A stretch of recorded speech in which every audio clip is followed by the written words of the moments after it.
Yeah, thank you guys. I'm down here with Kelly. Kelly, you know, it's an amazing today and a remembrance of, you know, Andy's passing. You know, what kind of impact did he have on the surfing world? Gosh, you know, I think for better, for worse, sometimes you don't even realize how impactful somebody is until they're gone, and or until maybe they're done with what they do or whatever. But Andy impacted everyone, probably to an extent they didn't realize. You know, he's just one of those people who was kind of polarizing. You know, he was really intense and in your face, and then he was super nice and the most heartfelt guy you've ever met. And you know, sometimes he would strike you wrong, and then sometimes he'd be like your best friend. And it was just, he just ran the gamut with everyone, and all of us who got to spend time with him, you know, we have so many memories and experiences. And you know, me and Andy, we had so many good and bad experiences together, you know. And you know, when somebody's gone, you want all those back, you know, even the worst ones and the best ones, obviously. And you know, so a day like today it's a happy day and a sad day, and it's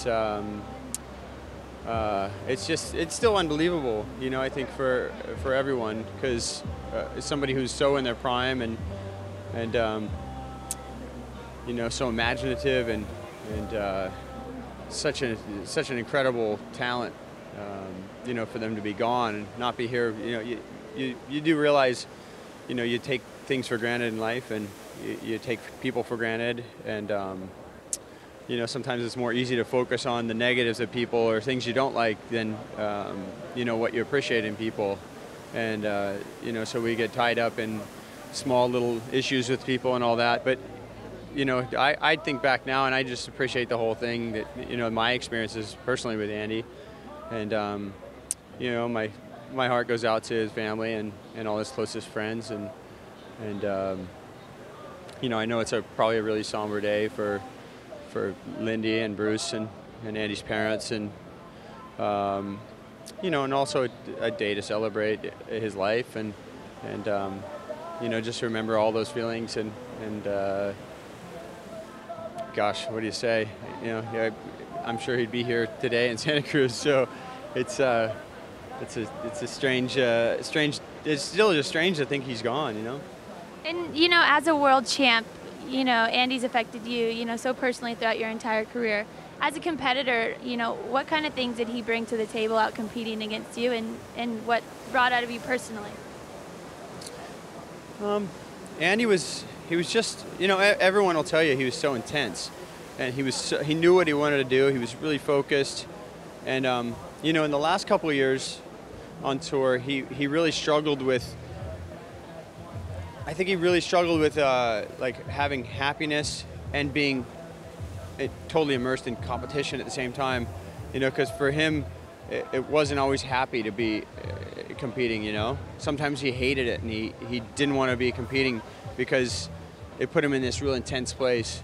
And other times it was everything he wanted in life, you know. All his emotion and energy could go into it, and be focused in one place, you know. All of those things he learned growing up, and any frustrations he had, you know, it was a place for him to pinpoint it and put it all into one direction. You know, for me, you know, we had some real sort of just headbutting and stuff in the early couple of years when I got back on tour around 2002, and it really made me want to be a better surfer. It just made me want to be more confident, better at everything I do, more fit. You know, it drove me, you know, to, like, I don't like to work out. I started working out. I started, like, you know, work out. It just focused me so much because I wanted to beat Andy so badly, and he wanted to beat me so badly. And, you know, and I'm just glad I got to share that with him.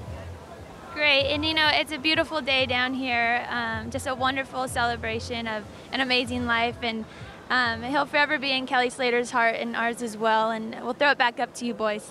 Thank you very much, Sage. Wonderful job down there with Kelly Slater. That rivalry that Kelly was talking about, one of our greatest ever in our sport. Someone actually came to the table to beat Kelly Slater, and Kelly used that to get the better out of himself, start working out, and start trying to get his titles back. Andy Irons went 3 in a row, 2002, 2003, and 2004, a feat that will always last in our surfing history. Yeah, you know, one thing I picked up there with Kelly, it's such an emotional day, and, you know, Kelly is an emotional type of a guy. For those of us who know Kelly, he's very emotional, as was Andy Irons, and you could see that in the way he was talking about Andy. And you know what? You know how Kelly talks about things that, like, surfing doesn't really get him out of bed too much anymore to go and compete? Well, Andy Irons got Kelly Slater up out of bed to compete because he wanted to be a better surfer. And that's a tribute to what Andy Irons is as a human being, as a competitor. So, you know, amazing day. It's beautiful out here. It's in remembrance of AI, the people's champion. And it was great words, insight from Kelly Slater. You know, that is something that you can't put a price tag on.